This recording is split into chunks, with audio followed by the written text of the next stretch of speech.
What it do, snackers, snackettes, and snack X's? It's your boy Gage. I'm here with Sin. You are now tuned in to Loading Snacks Weekly, where we get together once a week and we talk about all things happening in pop culture. Everything we can fit into the show. Pretty much. Like whatever we can. We do have to ignore some things sometimes, let some things go, save some things for another discussion on another week, on another day. Right? Yeah, right, Sin. Absolutely. Turn the joint a Absolutely. little bit more. His face is not quite facing the camera the right way. Get it right. It's not. It's not. She not Nah, yet. get it right. I I can't see think. her face. I Yeah. think. No, she's good right there. She's good Okay. right there. Sit in front of the Christmas tree. Yeah. Mario Star. The new Mario Star. Yeah. With the fresh, behind it. Go ahead and talk about it. I mean, Nah. Don't bruh. You know what I'm look, saying? The it's hoop is in front of you. Jump through it. Jump through the hoop, man. Speak on. look.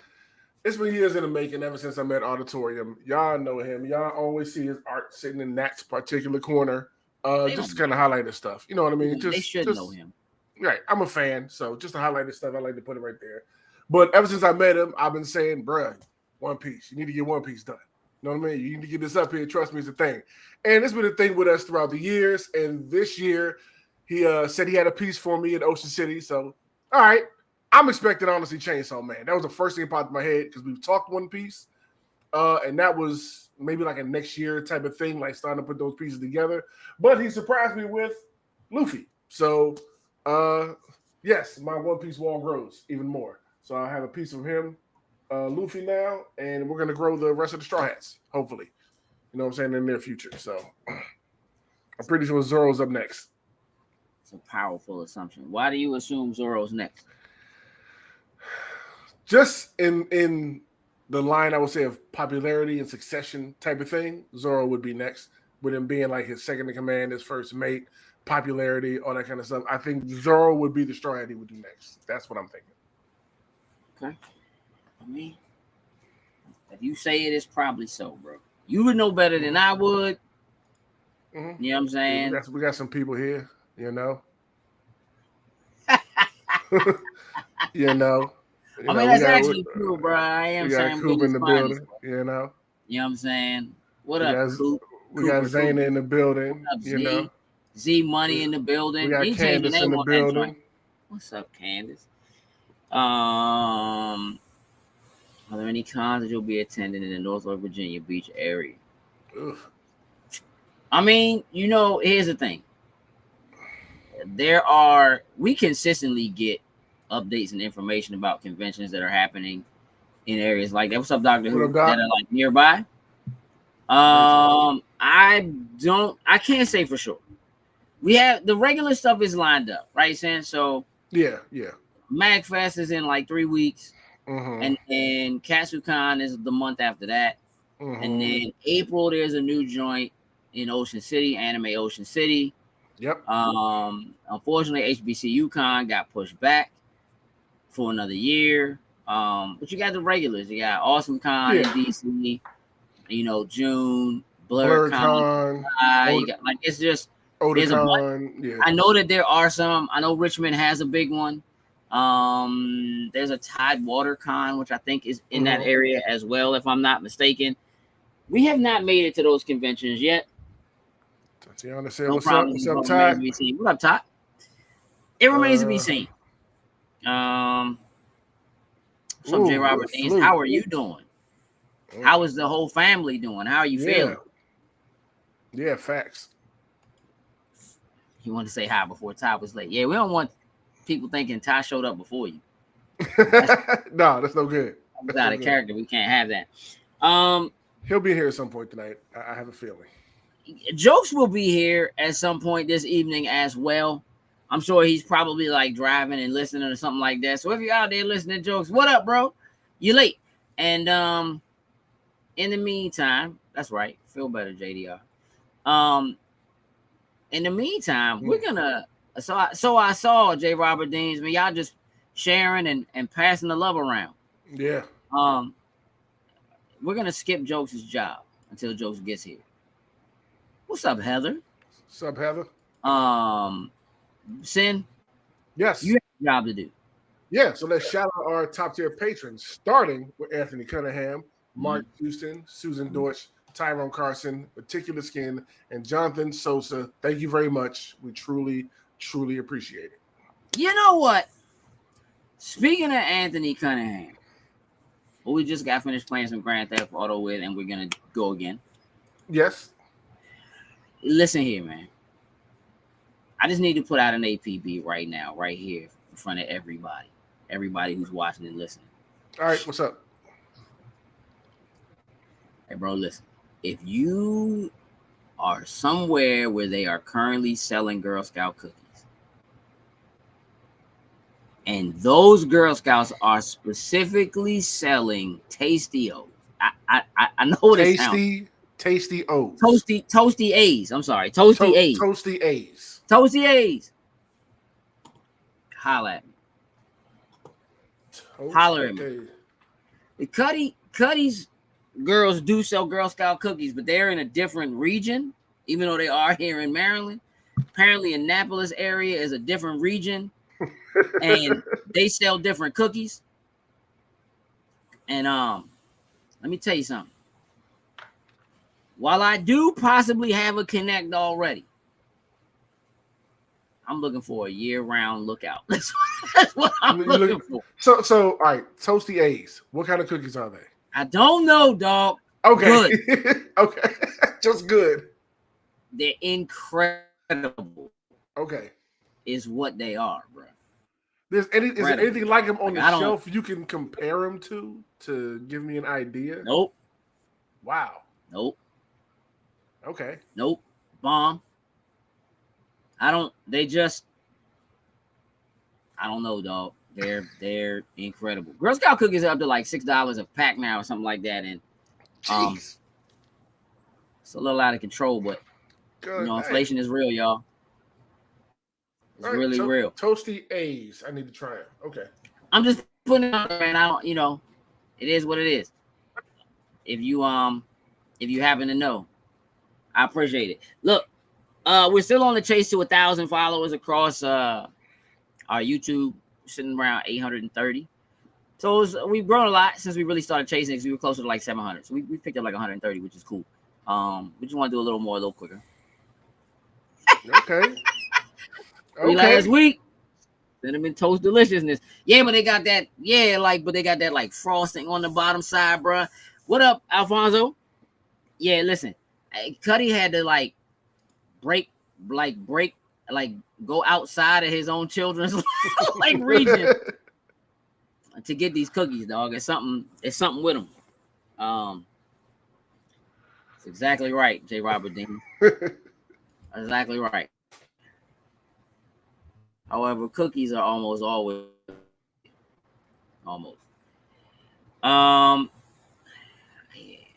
so look, Loading Sites Movie Club. Sam, what's the movie of the month? Apparently it's gonna be Krampus. I don't say apparently like you ain't had nothing to do with it. Hey, look. You know me, I don't watch horror movies, nothing like that. When you put it out there to the group, I'm like, all right, what do I recommend? I'm not for the traditional stuff. And the first thing popped in my mind was Krampus. I just threw it out there to the group just to see. I thought you was gonna roast me for throwing that out there. I'm gonna tell you what you haven't realized, though. Anytime I put it to the group, I never say anything. I don't even vote. I always let everybody else pick. The only time I vote is if it's a tiebreaker. If I have to get involved in a tie. I don't ever vote. I just let y'all. You can go back and look at every joint in the chat. I know. I never pick one. Yeah, I know. I threw it out there as just to see what would stick. It was the first thing that came in my head. I said Krampus. Threw it out there, and that's how I see hearts like. Okay, so we're doing that. so we're doing you did it to yourself, buddy. Like, okay. You know what I'm saying? You did it to yourself. You have to deal now, because that's the jam. Krampus is it. Apparently, that's what we're doing. So look, we are over the weekend. We were at Ocean City Comic Con. We are going to talk about it. We're going to talk about our time there and how we felt and what the panel was like. But we're going to wait until Joseph gets here to do that. We're not going to jump in there just yet. We also have a couple of trailers. You're to look welcome, at. Candace. Good job.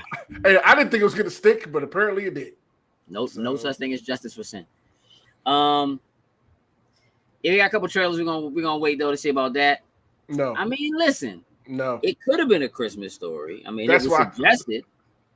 You know what I mean? It was suggested. As a matter of fact, Frosty suggested it. Candace suggested it last week when we did the live show. Because Frosty had never seen it. She was like, I'm getting ready to watch it for the first time. So it could be that.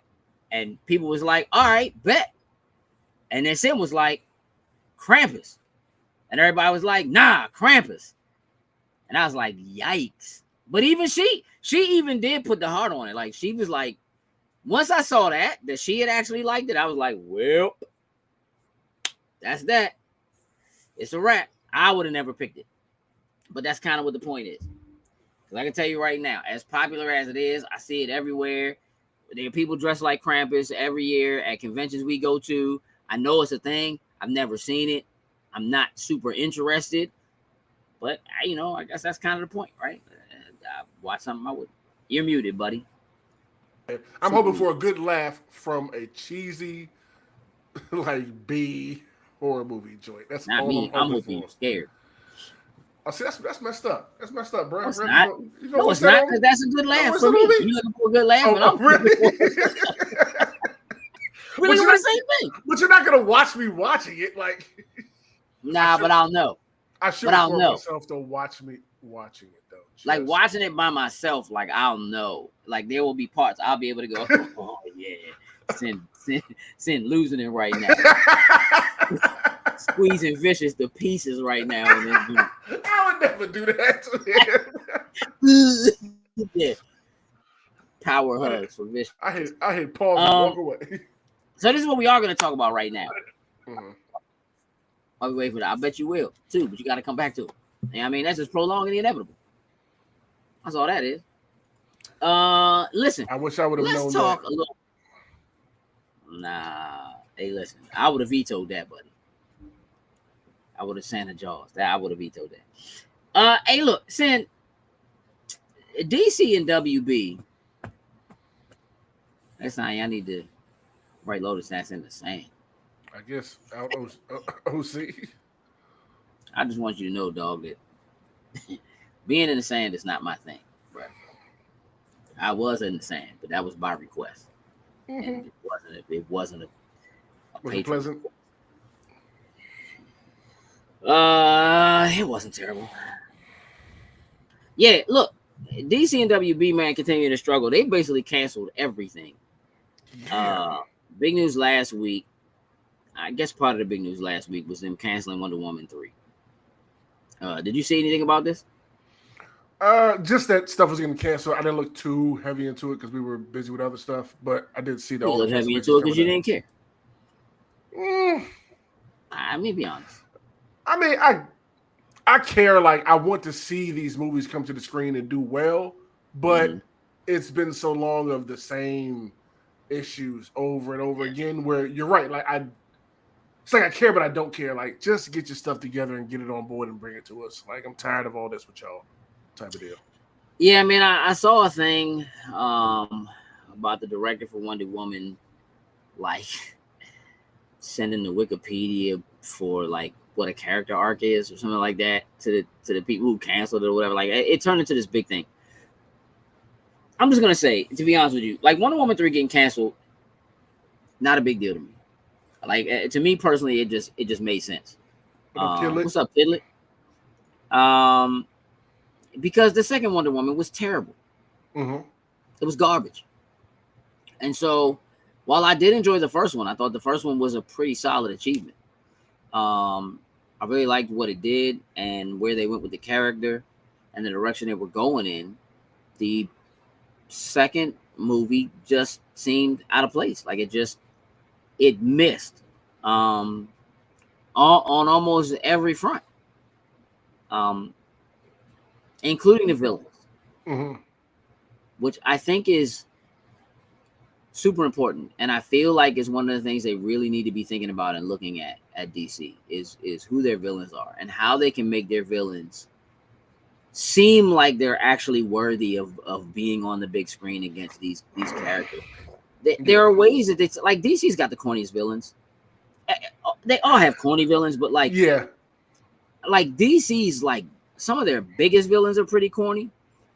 And it'll be difficult for them to do anything with some of their biggest villains that doesn't seem like they're literally just copying what the MCU has done because they waited too long, right? So like if they do say Brainiac, which is an incredible villain, it'll feel like they're copying Ultron. Like it just isn't, you know what I mean? Because it's already been done, right? And so for those of us who live in that comic book world and kind of aware of how those things go back and forth and how creators kind of jump ship from one place to the other and kind of bring different versions of the same property to one place or another, like we understand that there are characters that are very similar to one another and, you know, all of that jazz.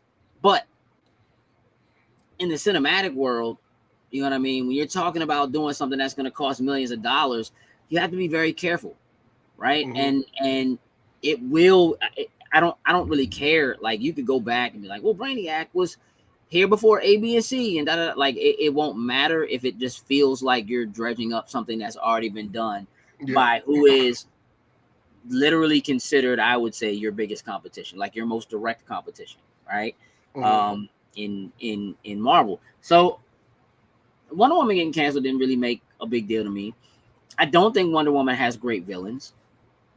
I think Cheetah's one of her best, and that's very difficult to pull off. Kelly said, I hope the show went well.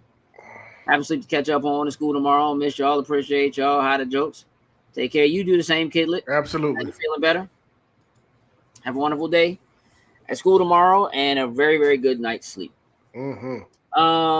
Supposedly, Alfonso says second movie was trash. It was absolute trash. So, like, I mean, real talk, like, you know, look, I don't know how you gauge whether or not the movie did well enough to warrant a sequel when it comes out straight to video during COVID, right? Like, so you can't necessarily take, well, here's the movie budget and here's what it costs to make this movie and blah, blah, blah, and it didn't do well. And so we're not going to make the third one, right? Like you can't necessarily say you're just not going to make it because of those factors, because different circumstances. Right. It's an unprecedented set of factors. Yeah. And those factors, I'm positive, also had an effect on what the movie ended up being by the time it got to us, right? But it is what it is. It was weak. So, yeah, you know, supposedly the Michael Keaton Batman film that got canceled was in fact the Batman Beyond adaptation. I did see that piece of information. That sucks. You know, but you know what? It sucks for a lot of people. I honestly don't really care. I was never a really big fan of Batman Beyond. But like for me, the thing about Batman Beyond that I do like is how well it was actually technically tied into the animated universe. Joint. Okay. But other than that, like the show itself didn't really do anything for me. Like it was just like, all right, you know what I mean? I see what you're doing, but anytime they try to take something that's current and make it seem futuristic, it always feels like it's not quite there. You know what I mean? Like I don't know. Batman is already future tech, technically. Like in Gotham City, this dude has a jet. People are driving cars that feel like they're from the 30s. Like, you know what I mean? Depending on like what you're looking at, like his car has a jet engine in the back of it in the 60s. Like it's just his tech is already so far beyond. It's just in a weird space where it's beyond and it's prehistoric almost at the same time as retro at the same time. It's weird. Yeah, exactly. So I don't know. I would have liked to have seen Michael Keaton though. Like if it was Batman Beyond and Michael Keaton's was literally reprising his 1989 Batman role. Now I'm sold. That would be. You know I mean, as long as that's what it was, I would have been all in. Yeah, I'd have been all in. I'm hoping that's what it was because of multiverses, you know, all that type of stuff they're doing. Yeah, I'm hoping that's where they were going with it. But yeah. James Gunn also made a statement about Superman being the highest priority. They canceled whatever the Superman thing was that was supposed to be. That now they were, you know, Henry Cavill supposed to be back and blah blah blah. And you know, The Rock made this big push to make sure that Henry Cavill, you know, was the one who came in. Gwendolyn Christie should have been Cheetah with a better storyline. Is Cheetah that big? I mean, I like Gwendolyn Christie, Mm-hmm. and I'm not saying I would mind seeing her be Cheetah, but like when I think about it, right? What happens is in my head when I think about anybody being Cheetah, I think about that really weird Cats movie that they did. Oh, the one with Idris Elba and Taylor Swift and all them, and it was really And it bad. just, and Oh I just feel, and yeah, like when I think about Gwendolyn Christie being like, done, like I don't know, I don't know, yeah. I don't know if that would make me feel better. Well. Well, What's up, hello, buddy? sir. Welcome to the What show. it do? You beat Ty. That's what Yeah. it do, Yes. my man. So yeah, and then Batman Beyond has an incredible fan base. Like I like 100%. I get it. It's just again, it has to be done super right because you would be introducing Batman Beyond. Batman Beyond would seem fake to a lot of people. It would seem like WB was stretching. Like a lot of people would have no idea. Again, because you're talking about introducing it to the wider public. So the majority of people who would be the target audience for this, which is people who aren't already reading comic books, would just feel like they were trying to do a futuristic Batman. If they don't sell it the right way, I think it falls short. But then they also talked about how Black Adam, as a movie that made $400 million, is also considered a flop. I saw that. What does that mean, Jokes? I obviously, I guess, depending on how much money they put into it, they want to at least fall flat. So at least the money that they put into it, they want to at least recoup the money that they can at least be flat. And apparently, from even with the money that it made, apparently it still didn't hit that mark. And so because it didn't hit that mark, they consider it to be a flop.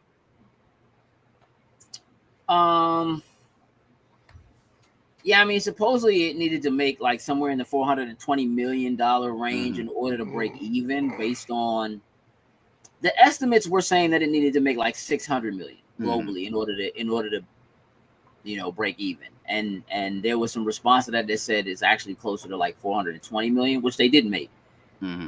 They may make it in the long run, but like they didn't make it. But they need 420 million to break even. But breaking even is a flop. Like it doesn't do you any good. Yeah. Like you know what I mean? Like you're in the business to make money. So if all you do is break even, you can't put any of that back into making another movie. You know what I mean? Or doing anything else with it. And what I haven't really seen, like Black Adam didn't take off, I feel like, the way it needed to. Like if you look at everything that Marvel does, there's always so much additional paraphernalia around the characters that they do movies or shows based on. And like there are Black Adam toys. I just don't see people being like, oh man, like I need that Black Action. I need the Black Adam figure. Come on. I need the Black Action figure. I don't need that Black Action figure. And it's tricky, right? Because at the end of the day, I think they run into the same problem that we've talked about with them having characters like Harley Quinn, right? Great character, beloved by people, but who are you telling this person to? Yeah.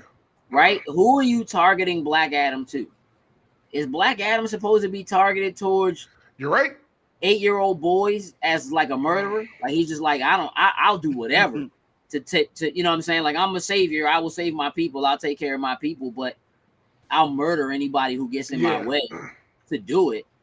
You know what I mean? Like you can't sell that the same way. And then at the same time, you talk about with Harley Quinn as well. You have the whole comedy versus like the seriousness, killer kind of factor. Like, okay, which way are we going with this? What audience are we trying to tap into? So we know, how to run this thing. So Alfonso said it should have been connected to Shazam. I'm going to address that before Candace's question of whether or not James Gunn can save it. I feel the same way that it should have been connected to Shazam. Here's the problem. The Rock wants to be the biggest star in anything he's in. Mm-hmm. Period. And if you put him in a movie with Shazam, they have to rival one another. And Shazam is the good guy. Yep. Period. And so Shazam's that gonna have makes to be The the Rock standout. have to be the bad guy. Yep. And so they have to be very careful about how they do that, because The Rock doesn't want them to sell Shazam action figures instead of Black Adam action figures. Mhm. That's not what he wants, right?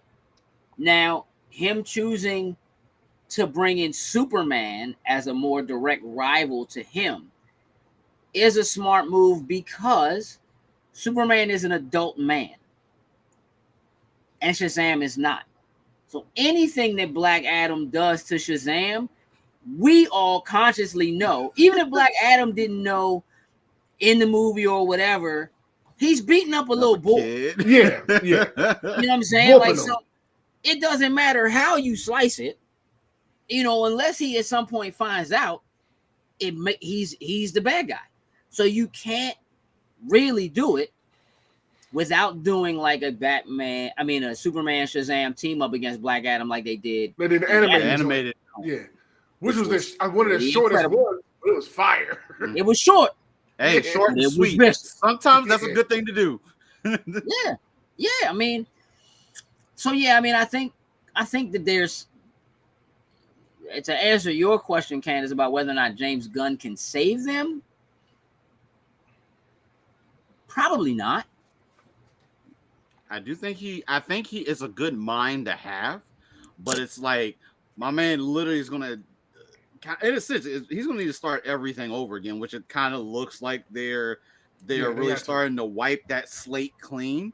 So I think with James Gunn, I think he will probably try to use certain elements of the Catalyst that Marvel has done and has done well. But try to still keep it within the confines, obviously, of the way DC would run. But obviously, at this point, I feel like he has a blank slate. Like, I think he should just kind of just wipe. I think you're right, Jokes, right? Like, he does have a blank slate to just start. I think if they put together a good plan, which, if they're smart, they'll really utilize HBO Max and any other television outlets that they have to try to interconnect all of these things in the same way that Marvel has done.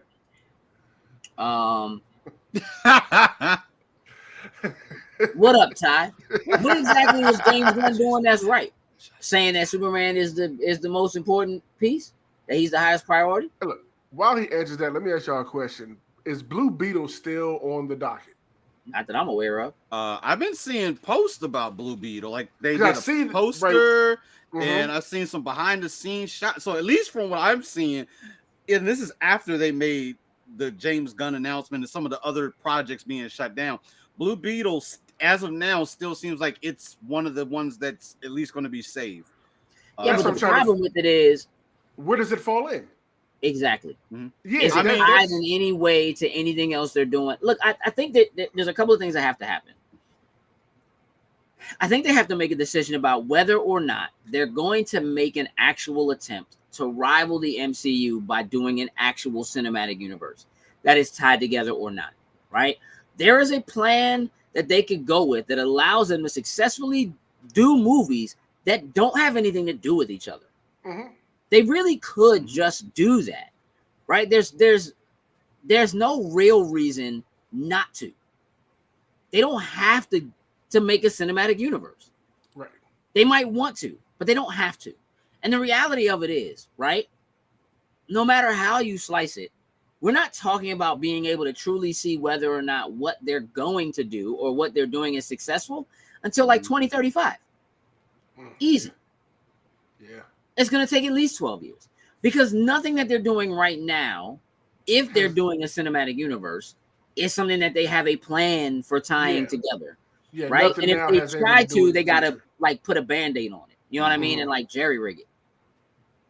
So if they're going to start from scratch, let's give him 2 years from now. They just made the announcement like a month and a half ago that he was going to take over, right?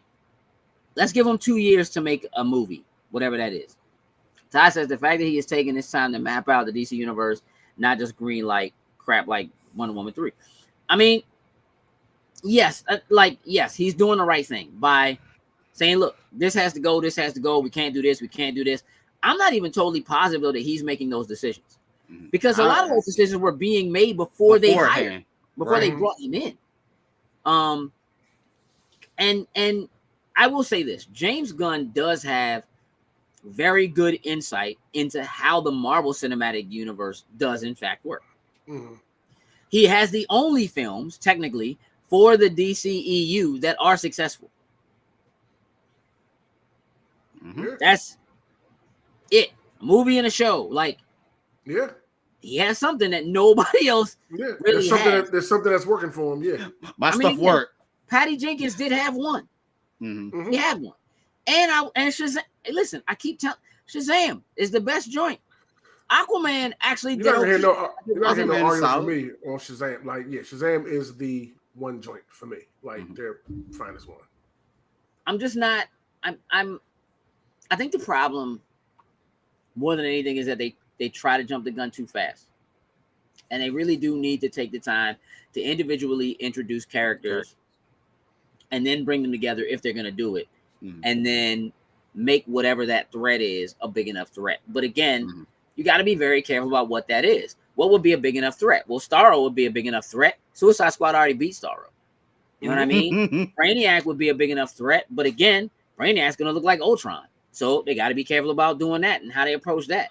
So Darkseid, trying to bring him in the Snyderverse, and you're wiping that whole thing. Darkseid already tried that once. Darkseid get touched. Do it again.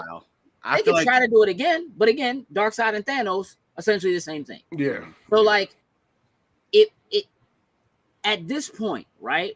Based on what they've tried and hasn't worked, and what options they have going forward, if they're not extremely careful, it's literally just gonna feel like they're copying the MCU, and that's not gonna be a good look.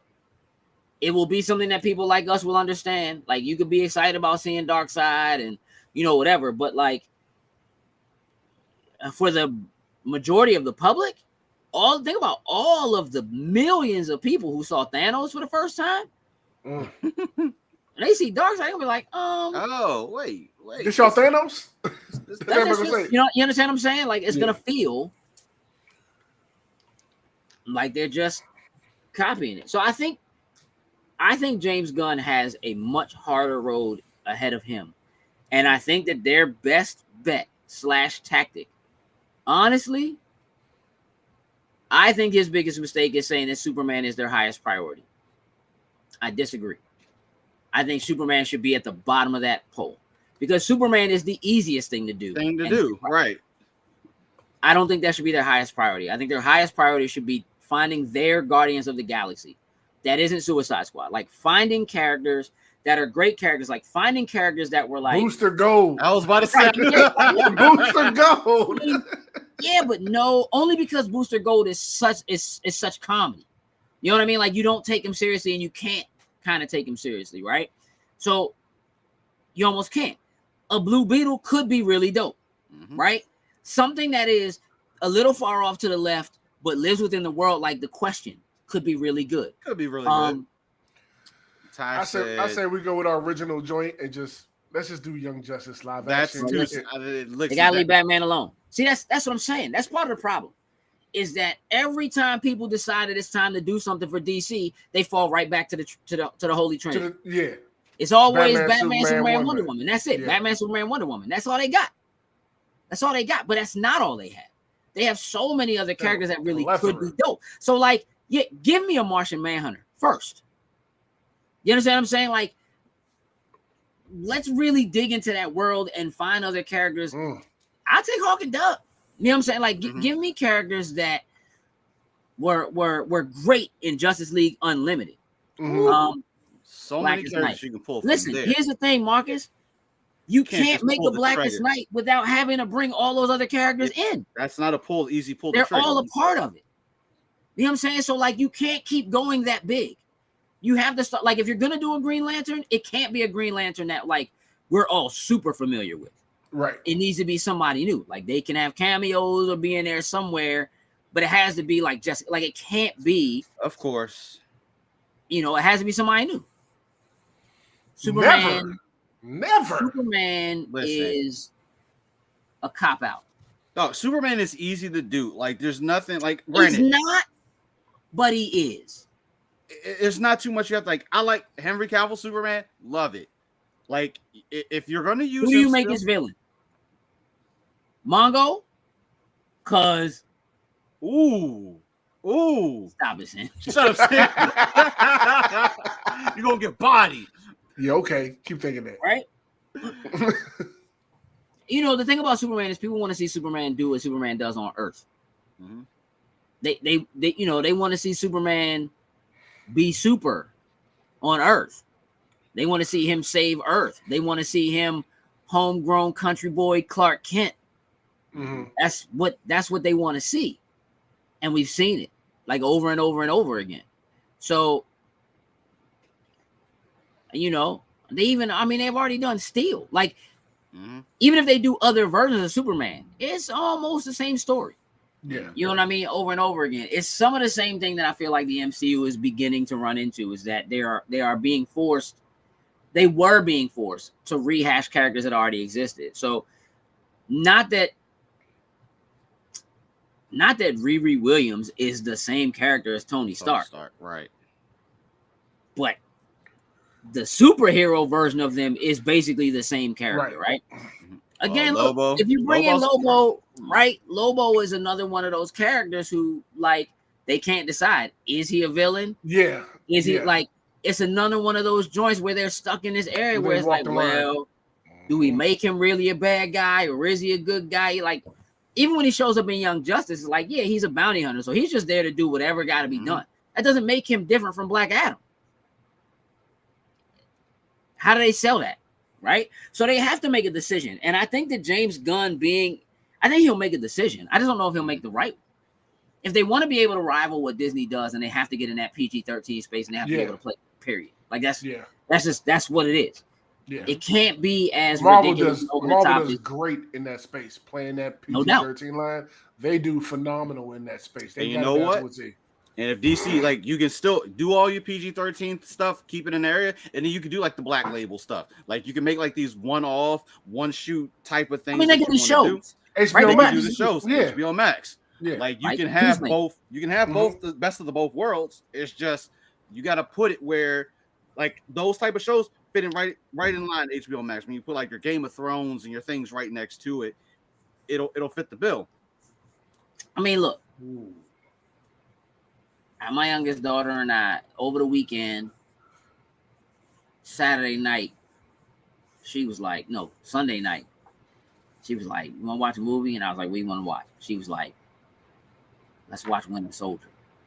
And I was like, all right. Okay. No. Hey, Slim, that joint is so good. It's still one of my favorite Marvel joints. So good, bro. It holds up so well, and she was all in, and I was like, PG-13, bro. She's 13. It's like perfect. Perfect characters. It works for that fan base. True. DC fans want the Trinity and done correctly on the big screen. Okay, two things. One, Ty. DC fans have already had the Trinity on screen done correctly. They've already had it. They haven't necessarily had them together, but like Superman has had at least 4 successful films.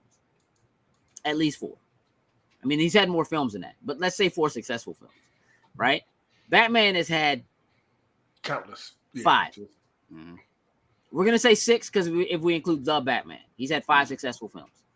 We have to remember that that's going to be its own little universe. I don't know anymore. Like, with them doing everything, because like there was a when they showed that, obviously this is just like a banner showing the characters, but obviously they were talking about Ben Affleck not doing a lot of them, but then him coming back.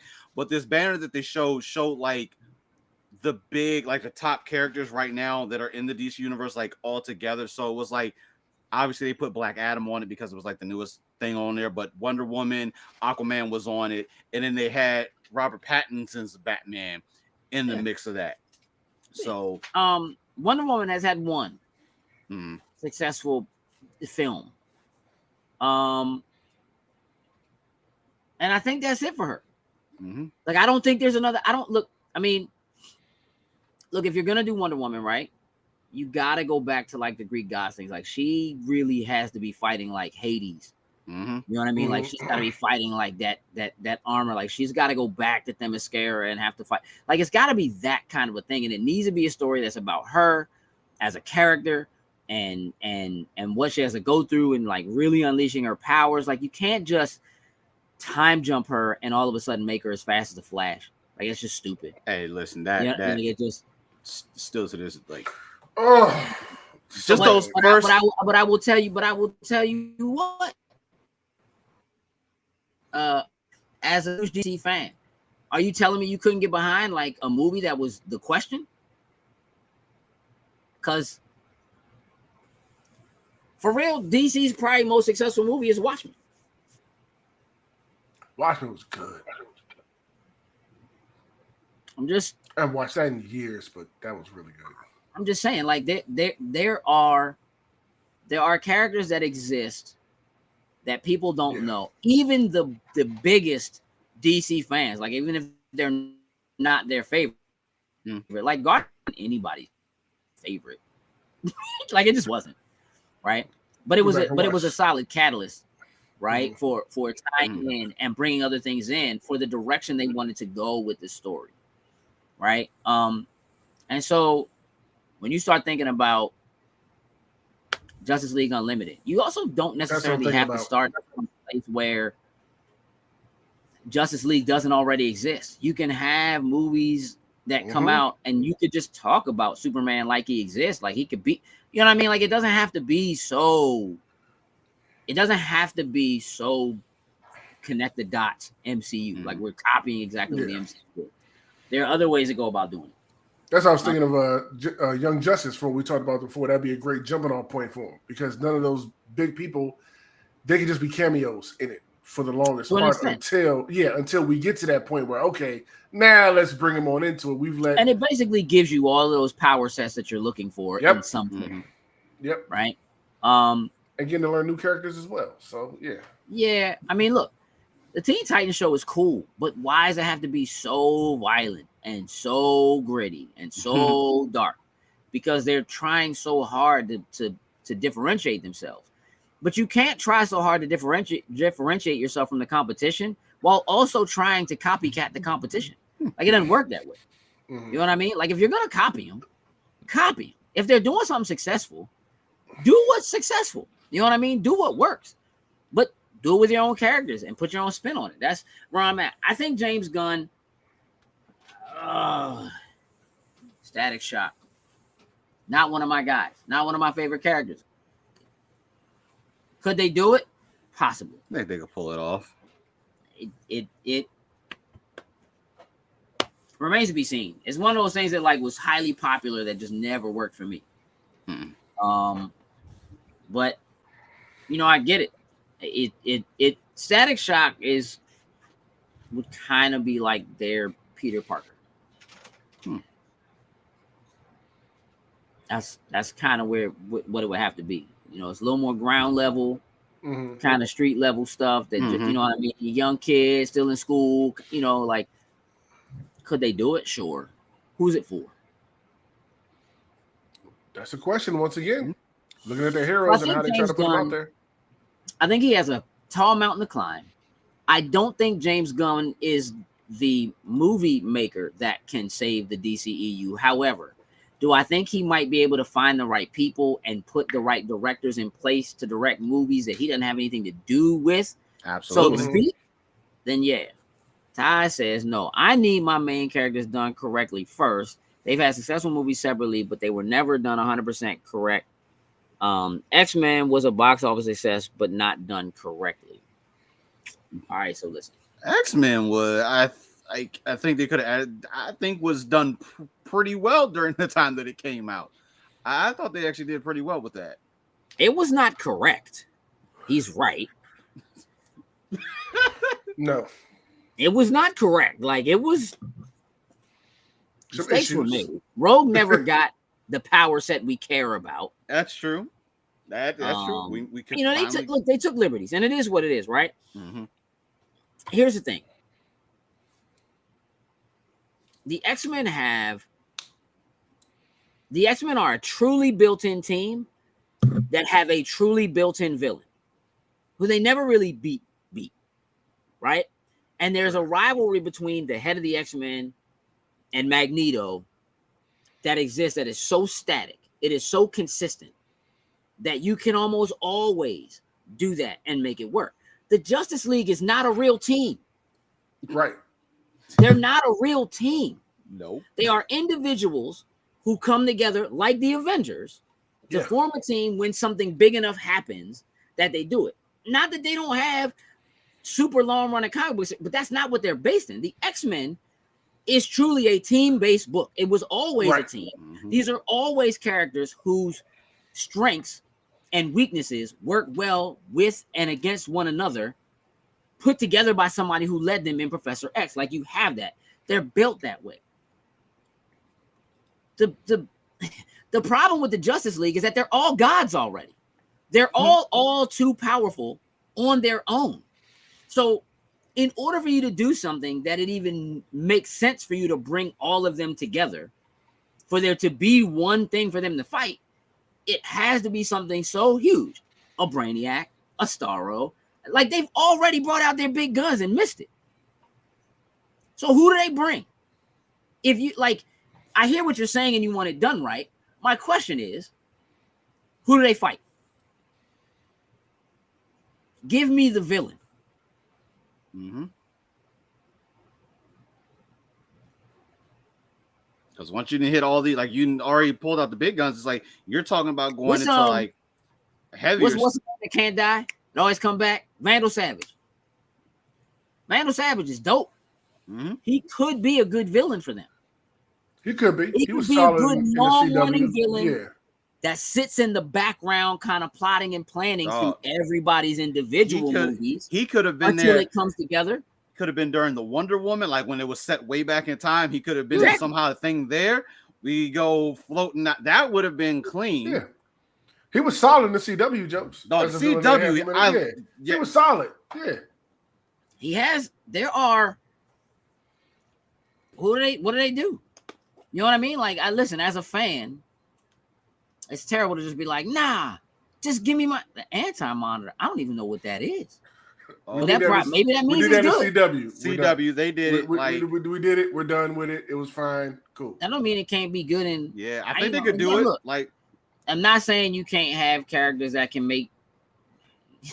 Again, Mirror Master snuck into the Batcave. He did. Mirror Master get his own Easy movie. too, dog. Does Mirror Master get his own movie? Just review. Done. I'm gonna sit here and Batman chill. look like a full-on chump, dog. Yes, they did. Dog, Doom is Justice League. Doom Did cover Vandal Savage, no doubt. Yeah. Again, I'm just saying that I'm saying for live action, like Vandal Savage is who they haven't done cinematically, who might be big enough for them to need the Justice League. And, I'm saying, why would they need it? And he can go through all the timelines of all your different heroes, how you want to set it up. Like, that could be a dope. And you can hit the Young Justice, and then you can use him like the Young Justice. You could have him and Doomsday not Doomsday, Darkseid come together. Like, that could be like, you've done Darkseid, you know what? Leave him alone for a while. And then you could have that. I'm gonna say team up, but you could have them come into the mix and create utter chaos, which would definitely need the needs of a Justice League. I don't know. Look, here's what I'll say. James Gunn got his work cut out for him. Woo, absolutely. And I hope they find the success that they need / truly deserve. By having the right people, the right writers, the right directors, and the right money put behind it. Because that's the other thing that concerns me is that with AT&T at the helm, with what's going on with WB, with them wanting to sell off stuff, and it's very hard to say whether or not they'll get the actual financial backing that's necessary for them to be able to make movies that can compete. Mm-hmm. That's just the reality of it. So we'll have to see. In the meantime, Black Panther 2 got nominated for 2 Golden Globes. You see that? Mm-hmm. Best supporting. Listen, this is why I hate award shows. I feel like sometimes they just make up stuff. I mean, I know what it means to have a best supporting actress. I think. Right. I think I know what that means. You know what that means, Sin? I think it means you're supporting the main character. Sure. Yeah. Sure, why not? Let me tell you what Angela Bassett was nominated for. Okay. Best supporting actress in a supporting role. What? So I think two supporting... it's like I don't want to say double alliteration, but it's like literally you said the same thing twice, but you just want to break it into an actor and an actress. It's like they're trying to reiterate the fact that you were in a supporting role in this movie. Like, I feel like they're just trying to reiterate it. Okay, right. She's not Shuri. Like, but I was too mad at it when I read it to actually go look at the list of all the nominations to see if there's just a regular best supporting actress that isn't best supporting actress in a supporting role. They also got a nod for best original song for Rihanna and Tems. Mm-hmm.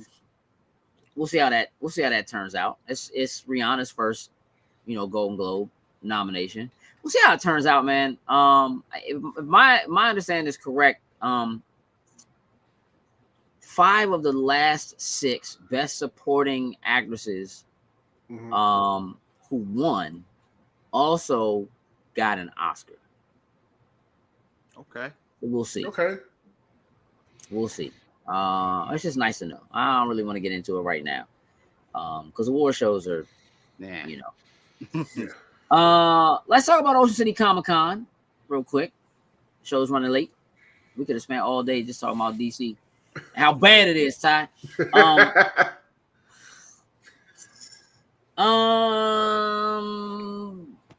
Before we talk about the panel, let's talk about the convention overall. Send your thoughts on Ocean City Comic Con.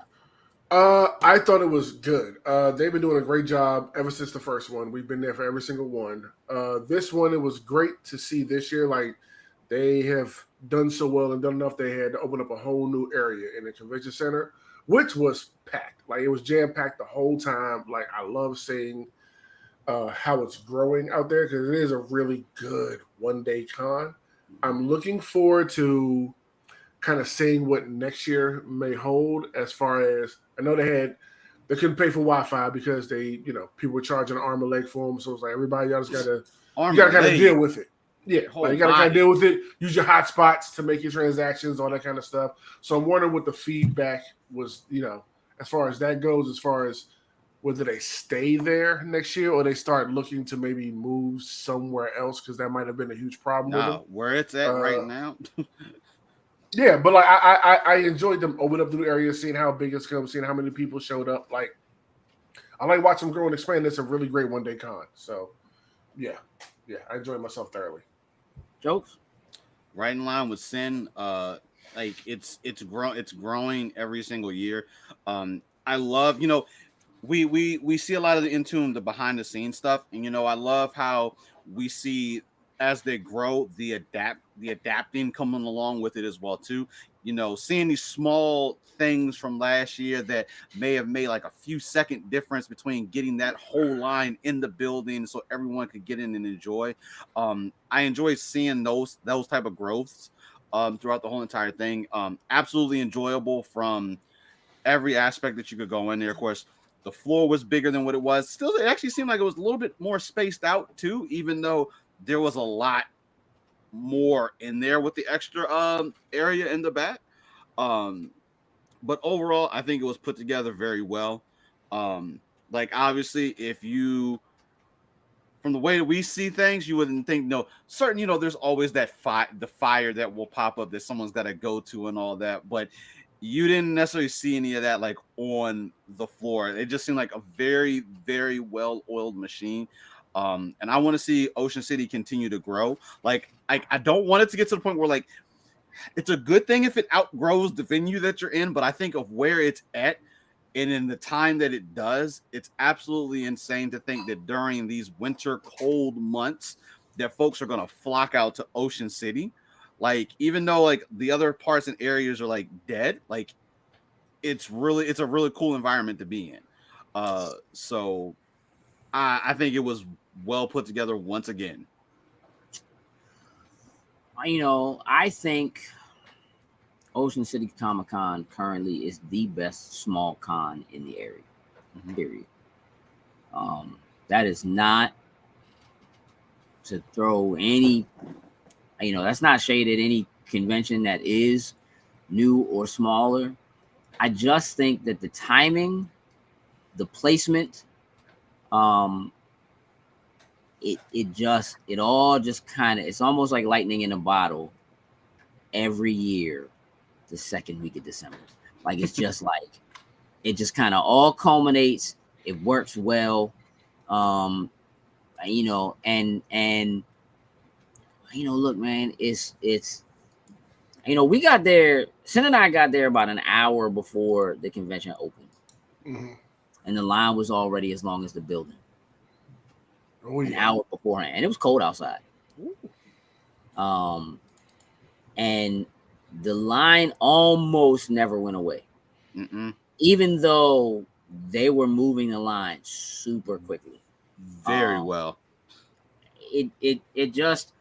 I just think in terms of like having things to do, having somewhere to go, the kinds of events that they have going on, they're not super dissimilar from what you could find at another convention. It's just that the atmosphere and the timing just makes it kind of an incredible, just kind of all in one thing. I would honestly say that if you are in the area and you're not attending, whether you're somebody who's a creative who would maybe want to have a table or something like that, or whatever. Like, I think if you go to conventions and you live in this area and you're not going to Ocean City Comic Con, I feel you, Ty. I get it, Ty. I had to be at Anime NYC, but yes, he got to hang out with King Ezekiel, and I did get to hang out with King Ezekiel at StellarCon, and Zayna did too. Zayna got to hang out a little bit too. She actually was his security for a little bit, which was interesting to watch. Marcus wants to know what was the We top getting there. 10. We getting there. Yeah. Building up to Don't it. rush me, Building Mark. to it.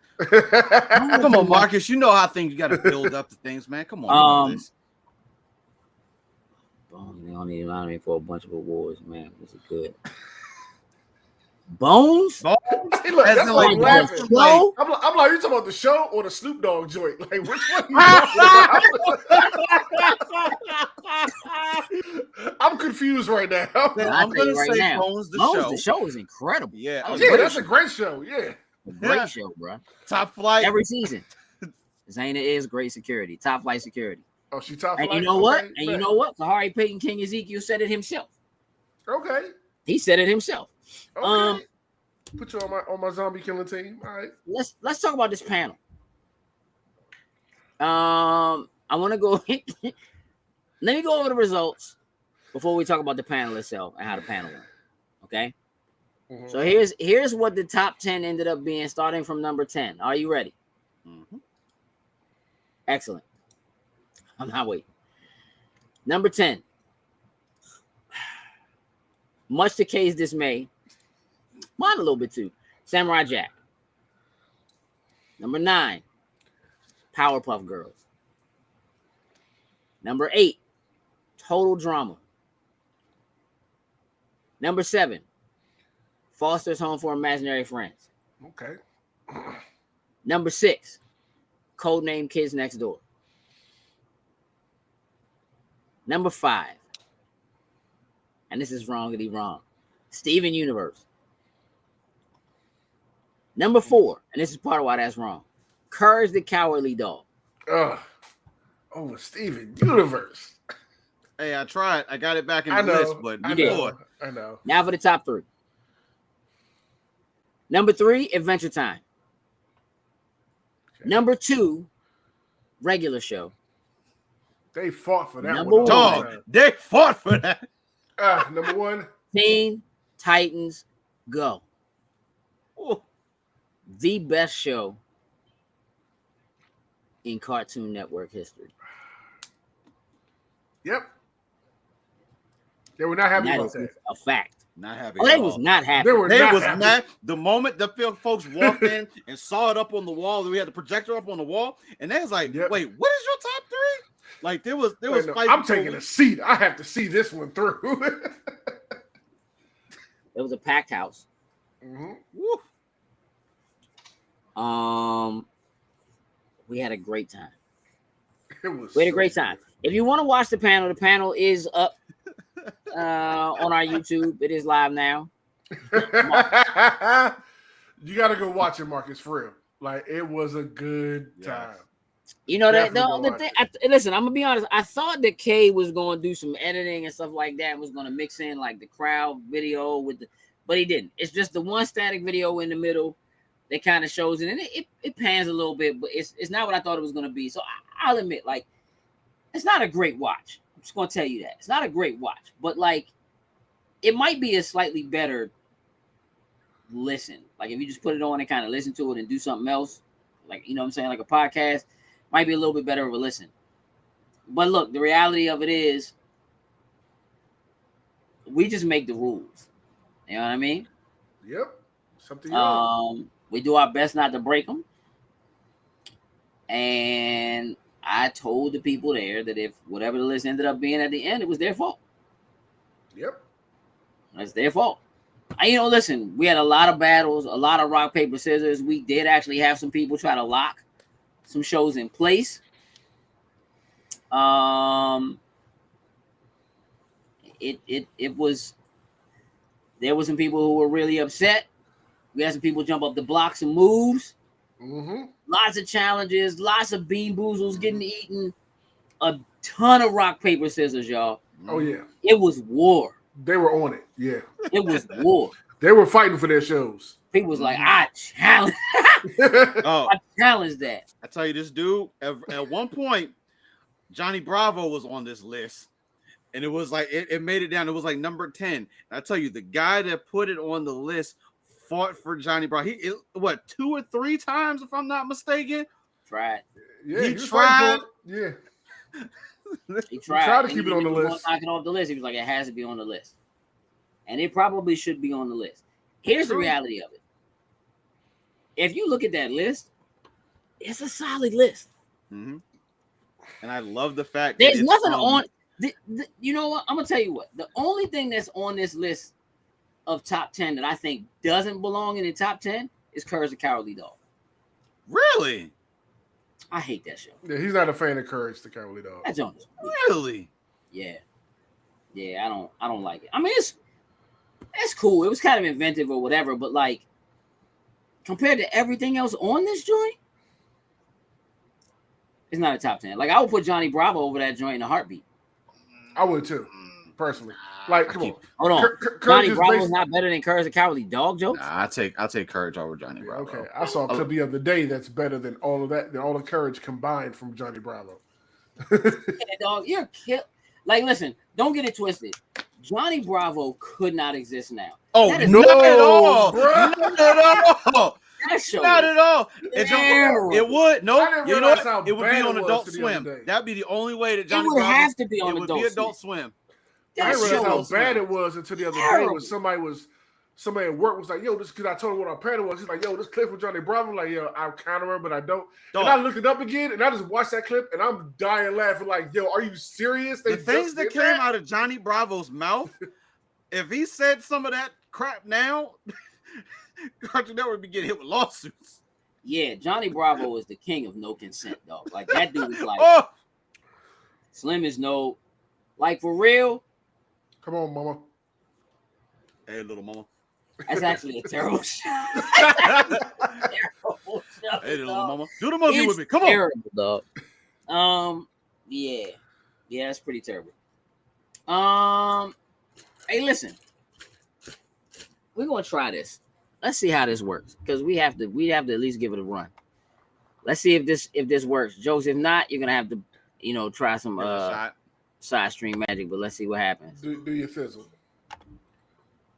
Let's see if it feels like playing along. It's been a little weak.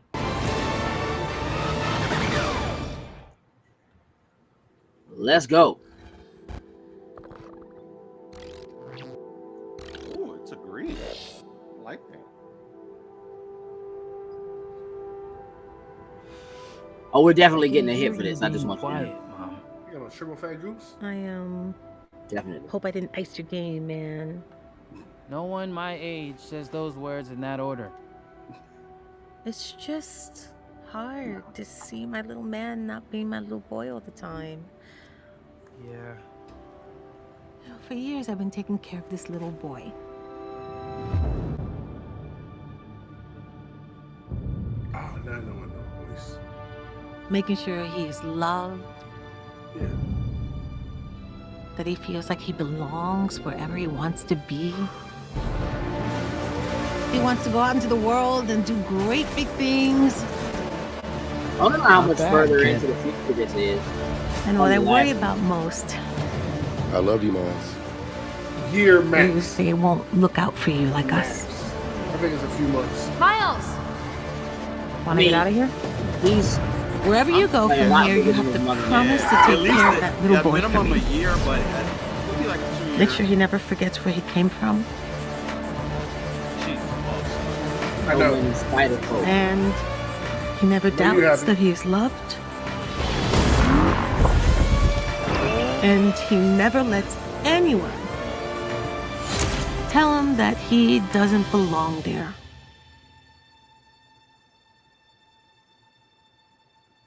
You gotta promise, Miles. I promise.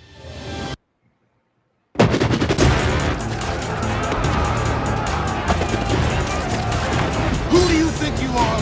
Really? We are supposed to be the good guys. We are.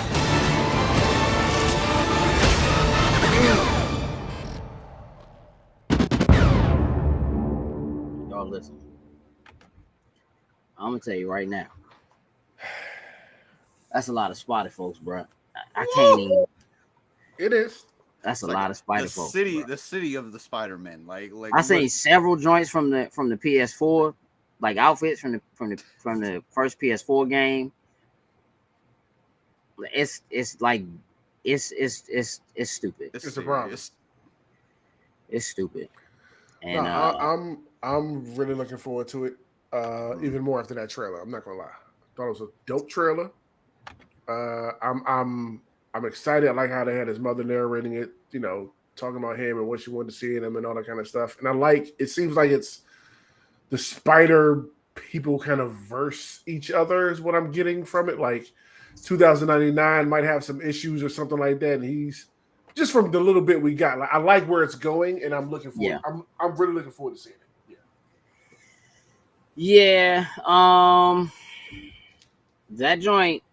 There's definitely some infighting between the different spider people. Mhm.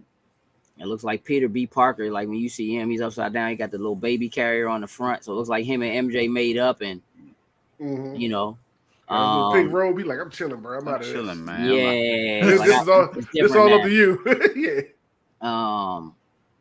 Yeah. Yeah, I know that you know, we know Miguel O'Hara's in it. Issa Rae is in it.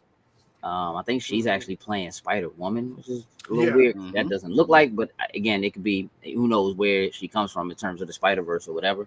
Mhm. They're supposed to have the Spider-Man from Japan. Mhm. They're supposed to be in it. The Super Sentai one. I just need Oh, to bring that oh, mech I was with about him. to say the I need him retro to bring. joint? I just need him to Yeah. bring the mech with him. Somehow Oh, that mech I has will. to be in. Hey, this look, I just show. need to see it. Yeah. I don't care. I just need to see the retro joint brought on screen. That joint gonna be a problem. All right, let's look at one more joint. All right. Let's see how. Warning, a psychic reading can be powerful and life-altering. Call me now. Oh, but now. Wait, Alright. wait. It's awesome. It's a Cleo joint. Yes.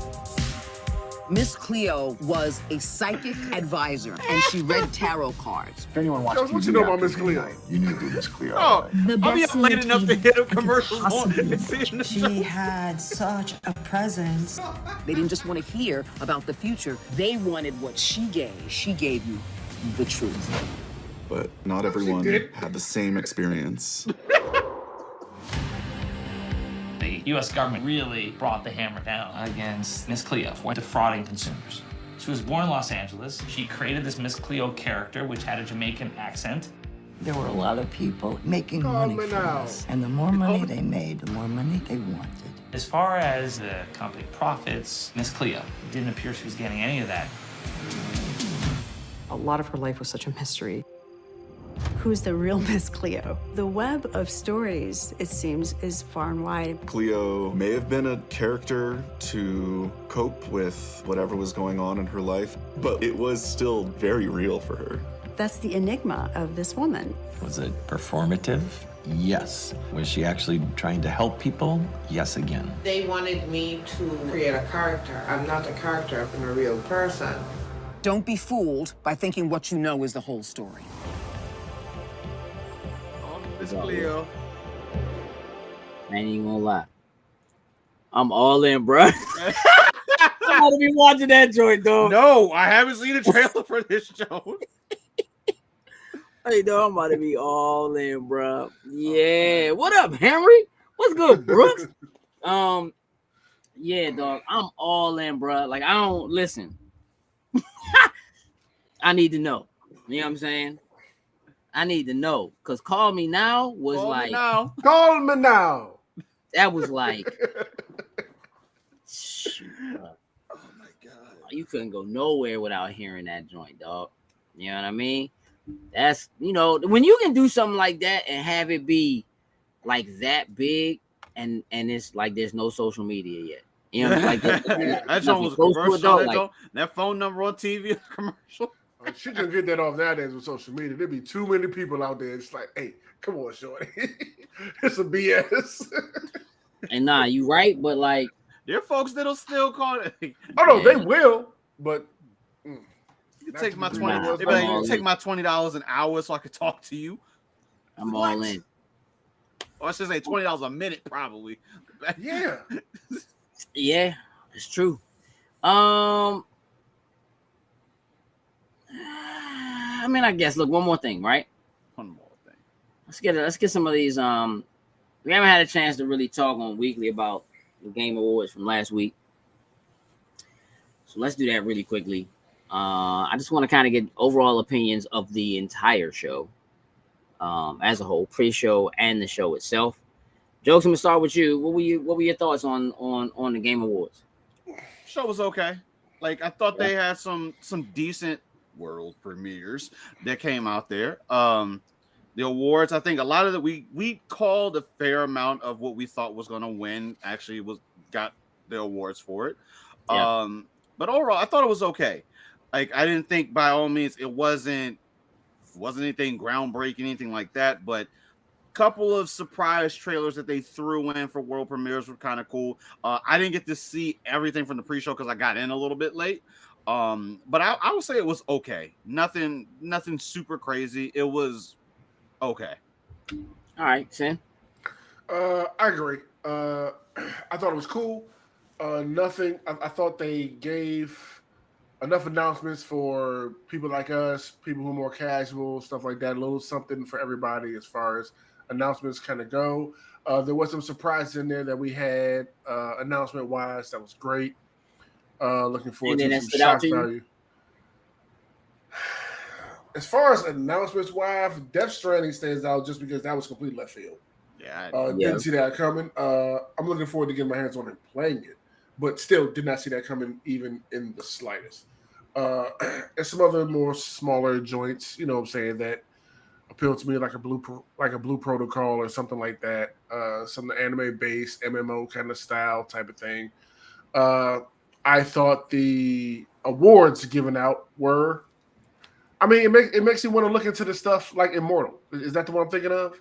That you've been kind of championing a lot, but like I've seen it get nominated for a lot of stuff. So, okay. That's one thing I do love about the awards. We make our predictions and some of that from what we know we play, but then you watch it and you see stuff that, I didn't know about this at all. It's getting nominated for a lot of stuff. Like, I actually want to try it out and just see what it is. And that's one of the things that I took away from it, that I do want to sit down, play it, and try it out. So I think it was pretty solid overall. I dig it. I think it was the best Game Awards yet. Okay. I think that in terms of the timing, I think in terms of the announcements, I think in terms of the trailers and the awards as a whole, I mean, I don't think there's been a better one. I think that Keeley has really taken all of the feedback over the years from each one of these that he's done, and has really done a pretty solid job of streamlining it and kind of getting it. There are some things that I think we could probably do without, but when you do an award show, in order for it to be taken seriously, you kind of have to have those certain elements. You gotta have those musical moments. You have to have, you're beginning to see other industries begin to take an interest. Having people like Al Pacino pop up, those things are kind of a big deal for a Game Awards show. It's very unexpected, and it is in and of itself left field. So I think as a whole, it was pretty dope. I did see some people saying that they felt like the fact that Xbox literally had nothing, like they didn't show it. I was expecting. I was expecting at least nothing was a slap in the face. Is the words that I saw used to like Xbox gamers. How do y'all feel about that? The fact that they literally didn't have it. I mean, they had an Xbox mixer beforehand where everybody's coming in and mixing with Xbox people. They're at the Microsoft Theater. That's what I was gonna say. Doing the show. Phil Spencer is in the crowd. You know what I mean? Sitting with people and so forth. And literally the only thing that they had was the announcement that like Game Pass was now on 2021 Samsung TVs. Like as of like right now, you can do it if you have that TV. Which I'm sure is millions of people, but but I don't know that those millions of people are watching the Game Awards. I don't know that. So yeah, I feel like. I was surprised by that, right? Because I was expecting at least. I think one of my predictions was that they would at least do like the Game Pass family thing out there or something like that, and like there wasn't even that. So where are you guys on that? As far as I'm concerned, like it didn't bother me. Like I'm not a die-hard Xbox fan. I'm a gamer, so I like to just see like what's new coming out game-wise, whatever, no matter whose umbrella it's under. Like I just want to see the new stuff coming out. I do agree with all those things, like having a mixer beforehand, doing it in the theater, Phil being in the audience. Like you should have something for your die-hard fans, like at least an announcement or two. Something to just whet the palate, keep them hungry for what's coming next year, something like that. So yeah, kind of a letdown in that deployment, but in that department. But overall, it's just it didn't bother me as much as it bothered those diehard Xbox fans. Jokes. Yeah, I wouldn't say. I know they use the term like slap in the face. Like I wouldn't go that far. Yes, I think it was a little upsetting that we didn't really get anything from Xbox. They've made some. Beforehand, like they really haven't had anything to announce or anything like that. Which at the same time, it still gives me amps me a little bit that okay, they've got to maybe they do their own presentation. They're going to bring everything to the plate and just give it to us all on their own stage. Don't get me wrong, the Game Awards is as of right now is the place. Not even E3.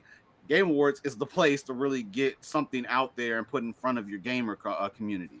But I think Microsoft, Xbox, they're holding on. I don't know exactly what benefit they have right now. Obviously, you want to keep some things close to the chest, but I think there would have been enough room for them to make one, even if it was just like a teaser, just something to tease the next greatest thing. Like I don't think we're going to see Halo for a while, but if they'd have teased like, even if they would have, I ain't gonna say the show, but even if they would have teased like Master Chief or something that like his adventures aren't over yet, or just something for the people to kind of get amped about. But wasn't a slap to the face to me.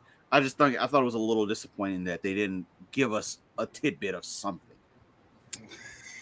Yeah, I think if you are one of those people who's like a diehard fan, right, and like you're one of the people like I only play on Xbox and that's whatever. It can feel. I think it could feel like a slap in the face if you only have enough money to buy one console and Xbox is the console you went with. Chose to understand, right? Yeah. And you feel like it'd be very easy to feel like you made the wrong decision, right? They had no games this year, no games really at all this year, and there's supposed to be stuff next year, but you couldn't even give us a trailer, like you didn't even bother to cut something together. Window or nothing, year, right? So I do think it means that they kind of have to come out swinging. I know that they have their hands full of what's going on with the FTC and trying to lock up this whole Activision thing or whatever, but you know, the people who are making your games right now, whoever's making Avowed, whoever's making Fable, whoever's making Perfect Dark, whoever's like, they have all these games that are supposed to be lining up, that are supposed to be coming, and I do think they've become maybe a little gun shy about announcing too soon and not being able to hit, right? Because you did that once at the Game Awards and went really, really big, and then you missed your own date. You know what I mean? Like, we're supposed to be playing Starfield now. And you also got what happened to Cyberpunk. I'm pretty sure a lot of people are still, you know, again, we don't need dates, but non-exclusive. Yeah, I'm just saying, just in general. As far as...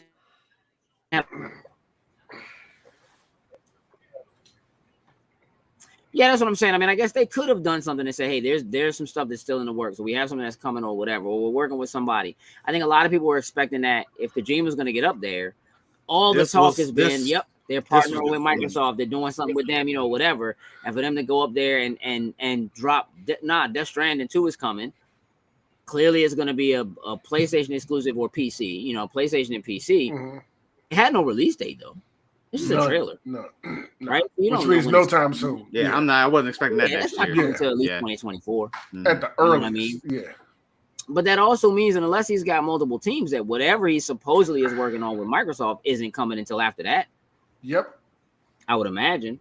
Yeah, it's a little tricky. I do think I thought that was a little tricky. You know what I mean? When I saw people saying that, man, that's like a slap in the face. They didn't give us anything. I understand that, right? Like if you aren't fortunate enough to have both, you know what I mean, and be playing in both worlds, or to have a PC that maybe is strong enough to do, you know, one thing or the other. Otherwise, for the majority of the announcements, though, they are also stuff that's coming to Microsoft. Like, you know what I mean? Like they weren't multiple. While there were some exclusives, right, for Nintendo and for PlayStation. They weren't exclusives that we didn't know about for the most part, with the exception of Death Stranding. You know, like we knew Final Fantasy was already an exclusive, right? So, but yeah, I think overall it was a good show. I enjoyed it, and I think it's time to get out of here so we can go play some more Grand Theft, because Grand Theft got a new update. Yep. And so we got work to go do. So because you didn't do it at the beginning of the show, Jokes, you now have a job to do. Yes, sir. Jokes is gonna put up the Beacons link. By all means, take that link and share it with people. We definitely saw a little bit of growth come over the weekend with some of our new friends that we made at Ocean City Comic-Con, which again was really, really dope. I want to thank everybody who came out to the panel, everybody who supported, everybody who played rock, paper, scissors, and took their beat, took their nasty beam like a champ. I really do. Having people walk up to us after the panel was over, like while we're in line trying to get food or something, and literally say, this was literally the best thing at the entire convention, meant the world to me. It was an incredible feeling. And we just want to recreate that over and over again. It's kind of why we do what we do. So I want to thank everybody who did that. Everybody who's following us, you know, please share that out. You know, help us find more people like yourselves who are looking for stuff like what we have and what we do. Sin, you got a job to do. Yes, so let's shout out our top tier patrons, starting with Anthony Cunningham, Marcus Houston, Susan Dortch, Tyrone Carson, Meticulous Skin, and Jonathan Sosa. Thank you very much. We truly, truly appreciate it. All right. We are getting ready to get out of here. I will leave you with this. No jokes. Not what you know. I already know the change. So do you know it? All right, go for it. No. I didn't say I didn't know it. Hold that. Hold on. My man said yeet. Like, no, sir. You already know it? Maybe next week. Maybe next week. All right, y'all. You cannot increase your value to others by increasing their value to you. With that, we're out. Toodles and lose.